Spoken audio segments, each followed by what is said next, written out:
샬롬 반갑습니다.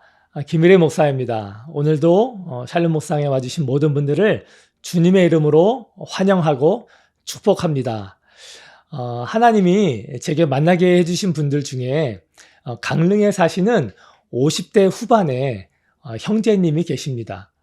이분은 북에서 오셨는데 작년에 집 문제가 있었지만 잘 해결이 돼서 잘 사시는 줄 알고 있었는데 얼마 전에 이른 아침에 제게 전화를 주셨습니다.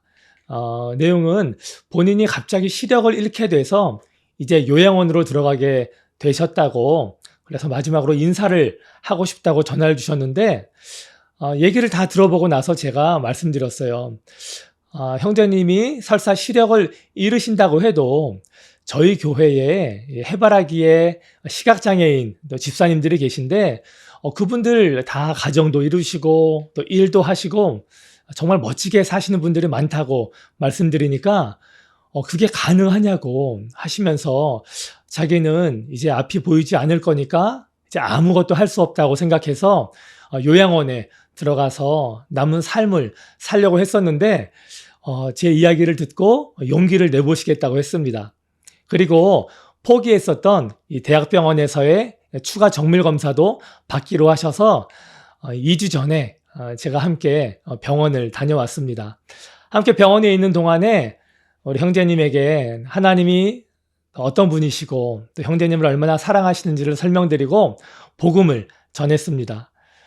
그 사실에 감격한 형제님은 집으로 돌아가는 이 버스터미널 대합실에서 예수님을 구주로 영접하셨습니다.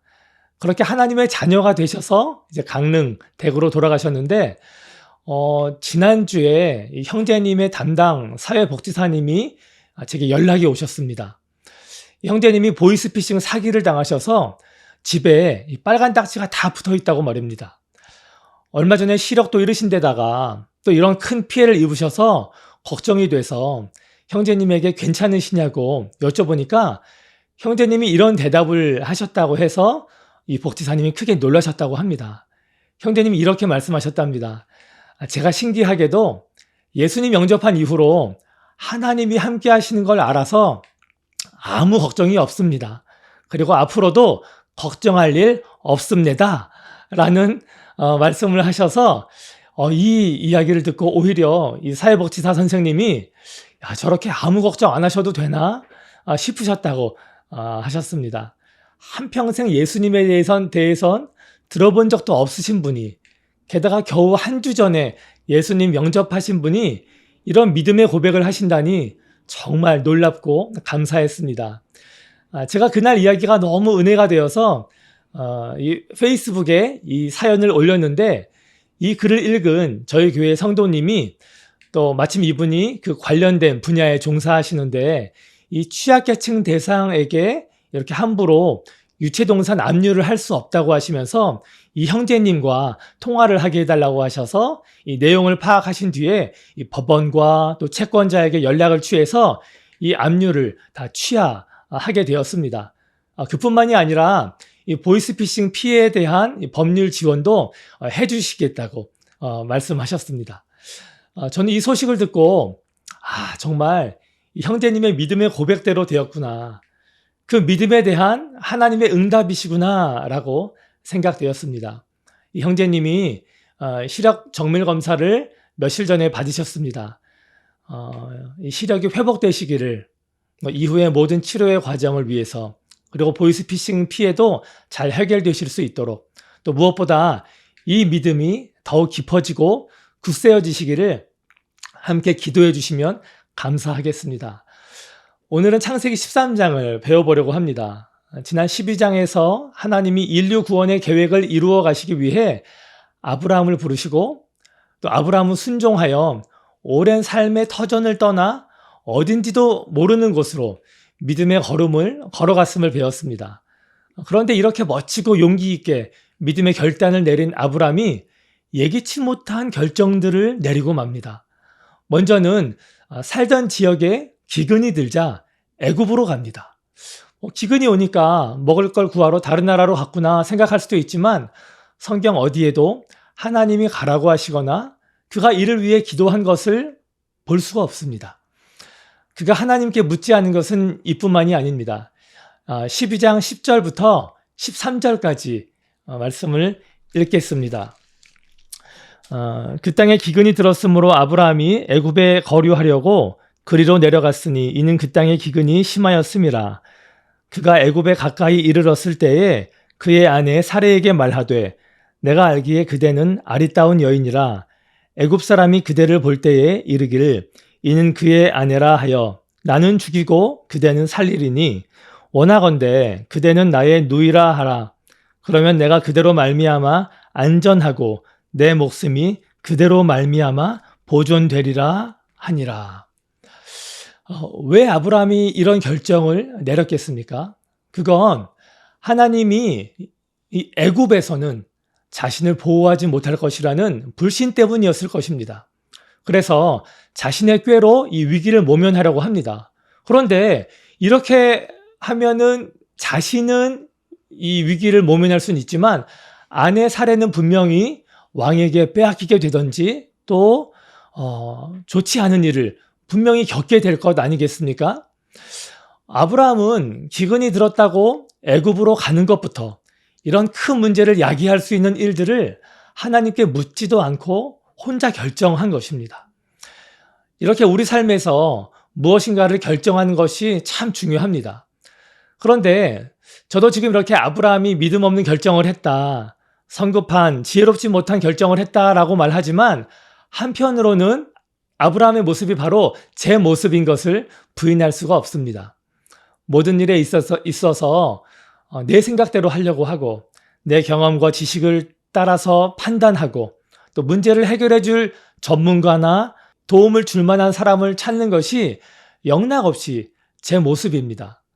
또 하나님을 믿는다고 하면서도 문제가 닥치면 아브라함 같이 하나님이 나와 함께 하시고 보호하신다는 믿음은 온데간데 없이 사라지고 염려하며 걱정하곤 합니다. 그런데 17절, 18절을 보시면 하나님은 아브라함의 그런 불신앙에도 불구하고 정죄도 꾸중도 하지 않으시고 사레가 피해를 입기 전에 그녀를 구하십니다. 12장 17절, 18절을 읽겠습니다. 여호와께서 아브라함의 아내 사레의 일로 바로가 그 집에 큰 재앙을 내리신지라. 바로가 아브라함을 불러서 이르되 내가 어찌하여 나에게 이렇게 행하였느냐? 내가 어찌하여 그를 내 아내라고 내게 말하지 아니하였느냐? 하나님의 은혜로 아브라함도 사레도 어떤 피해를 입지 않고 오히려 많은 재물을 얻어서 나오게 하십니다. 그럼 13장 1절부터 4절까지를 읽겠습니다. 아브라함이 애굽에서 그와 그의 아내와 모든 소유와 롯과 함께 네겝으로 올라가니 아브라함에게 가축과 은과 금이 풍부하였더라. 그가 네겝에서부터 길을 떠나 베델에 이르며 베델과 아이 사이 곧 전에 장막 쳤던 곳에 이르니 그가 처음으로 제단을 쌓은 곳이라. 그가 거기서 여호와의 이름을 불렀더라. 무사히 돌아온 아브라함이 어떤 마음이었겠습니까? 얼마나 또 하나님께 죄송했겠습니까? 그가 처음으로 제단을 쌓은 곳으로 돌아와서 다시 여호와의 이름을 부릅니다. 그 마음이 어땠을까요? 얼마나 하나님께 죄송하고 또 한편으로는 또 얼마나 감사했을까요? 그가 자신의 죄를 깨닫고 하나님께 간절히 회개하고 눈물로 예배를 드렸을 것입니다. 비록 연약한 믿음으로 잘못된 결정을 내렸지만 아브라함은 이 일을 통해서 자신을 향한 하나님 아버지의 사랑을 경험하게 됩니다. 하나님의 한없는 은혜를 뼈저리게 경험한 그가 다시 믿음의 삶을 시작합니다. 많은 가축과 사람으로 인해 조카 롯의 가족과 일행들과 더 이상 같이 사는 것이 불가능해져서 서로 헤어지게 되는데 먼저 거주할 땅의 선택권을 조카에게 줍니다. 8절과 9절을 제가 읽겠습니다. 아브라함이 롯에게 이르되 우리는 한 친족이라 나나 너나 내 목자나 내 목자나 서로 다투게 하지 말자. 내 앞에 온 땅이 있지 아니하냐. 나를 떠나가라. 내가 좌하면 나는 우하고 내가 우하면 나는 좌하리라. 롯은 마땅히 연장자이자 또 부모격인 아브라함에게 선택권을 드렸어야 하는데도 불구하고 이 아브라함의 권유에 사양도 하지 않고 얼른 눈에 보기 좋은 요단 지역을 선택합니다. 당시의 목초지를 결정하는 것은 정말 중요한 것이었는데 아브라함은 자신의 권리를 다 내려놓고 자신이 한 말 그대로 조카가 비옥한 땅을 선택하고 난 뒤에 남은 땅을 택합니다. 자기 살겠다고 아내를 위험에 빠뜨리던 자기 중심적이었던 애굽에서와는 전혀 다른 모습을 보입니다. 무엇이 아브라함을 이렇게 변화시킬 수 있었을까요? 아브라함이 애굽의 일로 하나님을 경험하자 자신의 안위와 세상을 향한 그의 시선이 달라집니다. 10절에 보면 롯이 눈을 들어 소알까지 온 땅의 물이 넉넉하다고 나와 있습니다. 롯의 눈은 여러 가지 세상적인 조건을 따지고 이해타산을 계산하며 바라보았습니다. 반면에 아브라함은 믿음의 눈으로 바라보았던 것입니다. 너가 좌하면 나는 우하리라. 이 말은 내가 어디로 가든지 하나님이 나와 함께 하신다는 믿음의 고백입니다. 애굽에서도 나를 보호하시고 내 가족을 살리시고 함께 하신 그 하나님을 경험한 아브라함은 어디 땅이 좋고 나쁘고가 더 이상 중요하지가 않게 된 것입니다. 그가 롯에게 그런 믿음의 제안을 하고 나서 이 세상적으로는 비옥한 땅에 살 권리를 내어준 뒤에 아브라함에게 하나님이 찾아오십니다. 그리고 다시 그를 축복하시고 언약을 확인시켜 주십니다. 14절과 15절을 읽어보겠습니다.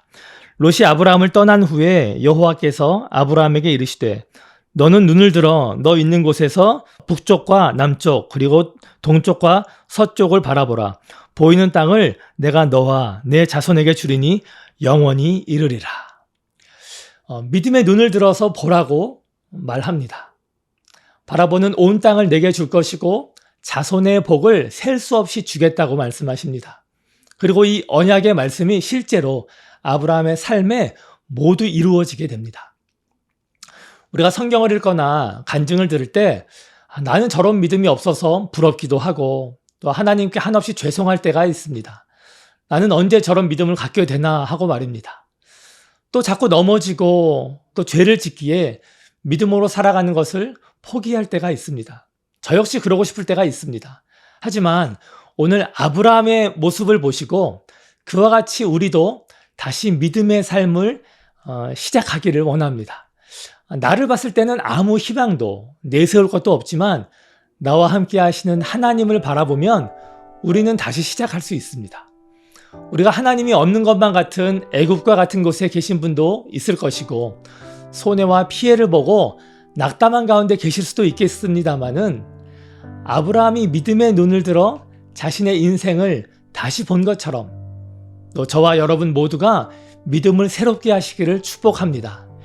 믿음의 선택을 새롭게 한 아브라함에게 찾아오셔서 그를 축복하시고 격려하신 하나님께서 반드시 여러분에게도 은혜 주시고 선한 길로 인도하실 줄 믿습니다.